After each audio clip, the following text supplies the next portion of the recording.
دکنی نے جو ہے وہ دراوڑی جو زبان ہے اس سے زیادہ اصل قبول کیا ہے، اس لیے اس سوال کا صحیح جواب آپشن اے ہوگا۔ اس کے بعد 35 نمبر سوال یہ ہے کہ مکر شاعرانہ کس شاعر کے کلام کی خصوصیت قرار دی گئی ہے؟ کیا ناسک کے کلام کی خصوصیت قرار دی گئی ہے، یا سودا کے، یا غالب کے، یا مومن کے؟ تو مکر شاعرانہ جو ہے وہ مومن کے کلام کی خصوصیت قرار دی گئی ہے، اس لیے اس سوال کا صحیح جواب آپشن ڈی ہوگا۔ اس کے بعد سوال یہ ہے کہ راجندر سنگھ بیدی کی کہانی کا نام بتائیے۔ کیا بھولا ہے، یا دو بیل ہے، یا ہتک ہے، یا بجوکا ہے؟ تو راجندر سنگھ بیدی کی کہانی کا نام جو ہے وہ بھولا ہے، اس لیے اس سوال کا صحیح جواب آپشن اے ہوگا۔ اس کے بعد سوال یہ ہے کہ فسان آزاد کس کی تخلیق ہے؟ کیا ابوالکلام آزاد کی ہے، یا محمد حسین آزاد کی ہے، یا جگن ناتھ آزاد کی ہے، یا رتن ناتھ شرسار کی ہے؟ تو فسان آزاد جو ہے وہ رتن ناتھ شرسار کی تصنیف ہے، اس لیے اس سوال کا صحیح جواب آپشن ڈی ہوگا۔ اس کے بعد سوال یہ ہے کہ دکنی شعراء میں موضوعات کا تنوع کس کے یہاں زیادہ ملتا ہے؟ کیا محمد قلی قطب شاہ کے یہاں ملتا ہے، یا وجہی کے یہاں ملتا ہے، یا غواسی کے یہاں ملتا ہے، یا نصرتی کے یہاں ملتا ہے؟ میں نے اس سے پہلے والے ویڈیو میں جو ہے یہ سوال کروایا تھا، آج پھر جو ہے میں اس کو کروا رہا ہوں، اس لیے اگر وہ ویڈیو آپ دیکھے ہوں گے تو ضرور آپ کو اس کا جواب پتہ ہوگا۔ اگر آپ کو پتہ ہے تو کمنٹ میں ضرور بتائیے گا، میں اس کا بھی جو ہے جواب نہیں بتاؤں گا، کل کی ویڈیو میں اس کا جواب میں بتا دوں گا۔ اس کے بعد سوال یہ ہے کہ عود ہندی کس نوعیت کی کتاب ہے؟ کیا روز نامچہ ہے، یا سفر نامہ ہے، یا خطوط کا مجموعہ ہے، یا لغت ہے؟ تو عود ہندی جو ہے وہ خطوط کا مجموعہ ہے، اور یہ کس کا ہے یہ بھی کمنٹ میں آپ ضرور بتائیے گا۔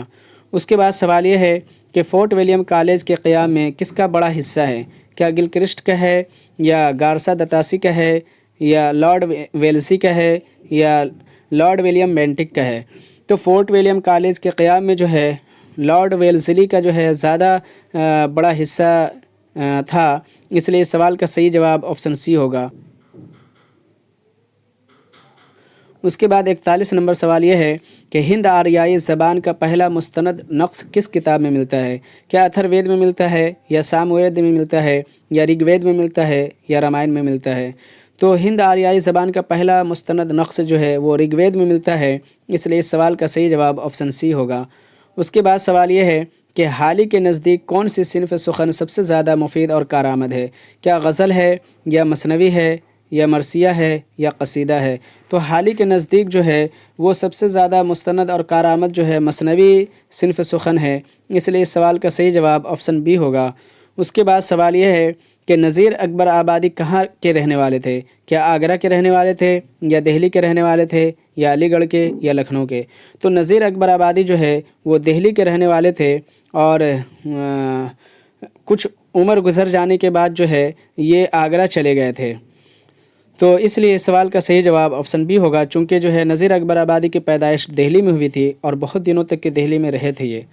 اس کے بعد سوال یہ ہے کہ رجز کا مقصد کیا ہوتا ہے؟ کیا فتح کا اعلان ہوتا ہے، یا پھر دوستی کا اظہار ہوتا ہے، یا دشمن کو للکار ہوتا ہے، یا تعارف ہوتا ہے؟ تو رجز کا جو مقصد ہوتا ہے وہ ہوتا ہے دشمن کو للکارنا، اس لیے اس سوال کا صحیح جواب آپشن ڈی ہوگا۔ اس کے بعد سوال یہ ہے کہ داستان آرائش محفل کا مصنف کون ہے؟ کیا مولوی اکرام علی ہیں، یا میر شیر علی افسوس ہیں، یا پھر مظہر علی خاں ولا ہیں، یا سید حیدر بخش حیدری ہیں؟ تو داستان آرائش محفل کا مصنف جو ہے وہ سید حیدر بخش حیدری ہیں، اس لیے اس سوال کا صحیح جواب آپشن ڈی ہوگا۔ اس کے بعد سوال یہ ہے کہ نیچرل شاعری کا نظریہ کس نقاد نے پیش کیا تھا؟ کیا شبلی نعمانی نے پیش کیا تھا، یا آل احمد سرور نے، یا احتشام حسین نے، یا حالی نے؟ تو نیچرل شاعری کا نظریہ جو ہے وہ الطاف حسین حالی نے پیش کیا تھا، اس لیے اس سوال کا صحیح جواب آپشن ڈی ہوگا۔ اس کے بعد سوال یہ ہے جو کہ 47 نمبر ہے، وہ یہ ہے کہ اردو کا مشہور ناول فسان آزاد کس اخبار میں قسط وار شائع ہوا؟ کیا دہلی اخبار میں ہوا، دہلی اردو اخبار میں ہوا تھا، یا اودھ پنچ میں ہوا تھا، یا اودھ اخبار میں ہوا تھا، یا تہذیب الاخلاق میں ہوا تھا؟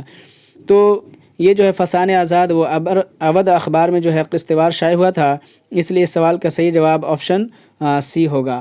اس کے بعد سوال یہ ہے کہ ورناکولر ٹرانسلیشن سوسائٹی جو ہے کس ادارے نے قائم کیا تھا؟ کیا فورٹ ولیم کالج نے قائم کیا تھا، یا جامعہ عثمانیہ نے قائم کیا تھا، یا محمڈن اینگلو اورینٹل کالج نے قائم کیا تھا، یا دہلی کالج نے قائم کیا تھا؟ تو ورناکولر ٹرانسلیشن سوسائٹی جو ہے وہ دہلی کالج نے قائم کیا تھا، اس لیے اس سوال کا صحیح جواب آپشن ڈی ہوگا۔ اس کے بعد سوال یہ ہے کہ رباعی کا کون سا مصرع سب سے زیادہ پر اثر ہوتا ہے؟ کیا پہلا ہوتا ہے، یا دوسرا ہوتا ہے، یا تیسرا ہوتا ہے، یا چوتھا ہوتا ہے؟ تو رباعی کا چوتھا مصرع جو ہے بہت زیادہ پر اثر ہوتا ہے، اس لیے اس سوال کا صحیح جواب آپشن ڈی ہوگا۔ اس کے بعد سوال یہ ہے جو کہ 50 نمبر ہے اور آج کا جو ہے آخری سوال ہے، وہ یہ ہے کہ رسالہ تہذیب الاخلاق کا اجرا کس سن میں عمل میں آیا؟ کیا 1865 عیسوی میں عمل میں آیا، یا 1867 عیسوی میں، یا 1870 عیسوی میں، یا 1875 عیسوی میں؟ تو رسالہ تہذیب الاخلاق کا جو اجرا ہے وہ 1870 عیسوی میں عمل میں آیا تھا، اس لیے اس سوال کا صحیح جواب آپشن سی ہوگا۔ تو ساتھیوں یہ تھے ٹوٹل 50 سوالات، 24 سے لے کر کے 50 تک میں نے کروایا۔ امید ہے آپ کو اچھا لگا ہوگا، اور اچھا لگا ہے تو اس ویڈیو کو لائک ضرور کر دیجیے گا، اور چینل کو سبسکرائب نہیں کیے ہیں تو کر لیجئے، چونکہ میں TRA 4 کا تیاری کروانے والا ہوں پراپر طور سے، اس لیے آپ کے لیے ضروری ہے کہ چینل کو سبسکرائب کر کے بیل آئیکن دبا لیں۔ شکریہ، تھینک یو۔